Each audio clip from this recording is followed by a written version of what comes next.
Genetic risk factors.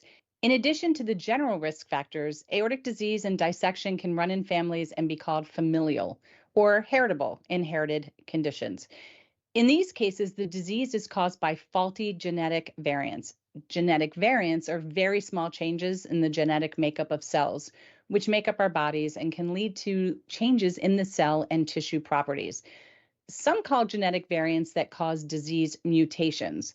When these variants affect the aorta, they fall into one of two categories. Syndromic. Syndromic means that the patient will usually have several typical features together, i.e., a syndrome. These can include tall stature, long limbs, curvature of the spine, a particular facial appearance, or tortuous, twisted blood vessels. Not everyone with a syndrome will display all of these. The most common syndromes are Marfan, Loeys-Dietz, and Ehlers-Danlos syndromes. Turner syndrome is another condition that only affects women. Turner syndrome is often associated with short stature and other features. Bicuspid aortic valve syndrome features aortic aneurysm and coarctation constriction, in addition to the bicuspid valve.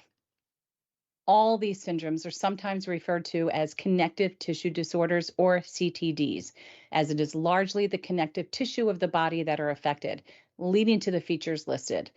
As well as the syndromic features noted, all these genetic disorders also typically weaken the aortic tissue and predispose a person to aortic dissection. Overall, somewhere between 5% and 20% of aortic dissections are associated with CTDs. Aortic dissections due to CTDs may occur at an earlier age or at a smaller aortic size than other types.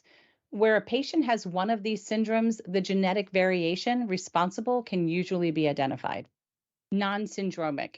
In non-syndromic cases, aortic aneurysm and dissection runs in the family, but there aren't other findings that would suggest that it is part of a larger syndrome.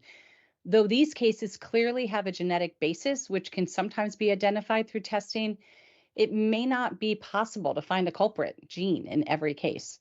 A negative or uninformative genetic test does not mean there isn't a genetic cause. This means the gene or genetic mechanism responsible hasn't been discovered yet, or perhaps there is a need for improved testing technology.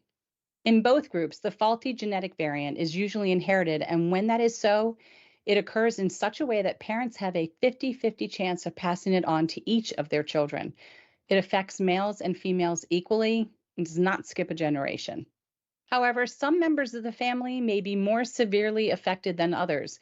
In a very small minority of cases, the person affected will not have inherited the condition from anyone, but will be the start of a family trait as the result of a new genetic variation. If you have had an aortic dissection, it is important to consider whether you should undergo testing to see if you have any known genes which contributed to your dissection. If a known gene that is involved in an aortic disease is found, your parents, sibling, and children are all at risk for sharing this gene and having an aortic dissection as well. Evaluation of their aortic valve and their entire aorta is important, as is more aggressive heart rate and blood pressure control. Genetic testing is covered in more detail. See pages 85 through 89, where you can read about how genetic testing is done both for yourself and your family. Note, genetic testing of a person who has not had an aortic dissection can lead to issues obtaining disability and life insurance.